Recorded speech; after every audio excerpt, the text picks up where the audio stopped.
Kuvendi i Kosovës ka miratuar një rezolut lidhur me dhomat e specializuara dhe zyrën e prokurorit të specializuar me 90 vota për dhe një vot kundër.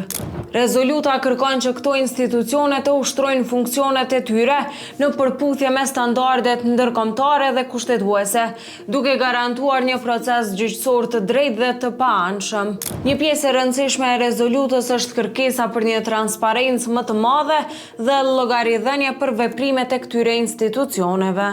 7 pikat e rezolutës mbështesin gjithashtu të drejtat e të akuzuarve dhe kërkojnë monitorimin e rrept nga organizatat ndërkombëtare dhe vendore. Megjithatë, ky vendim nuk ka kaluar pa polemika. Deputetët e Lidhjes Demokratike të Kosovës kanë bojkotuar votimin duke kërkuar shtimin e një pike që kërkon angazhimin për zbardhjen e krimeve të pazbuluara gjatë dhe pas periudhës së luftës në Kosovë. Kërkesa e LDK-s u refuzua nga kuvendi, çka e çoi këtë parti në vendim për të mos marrë pjesë në votim.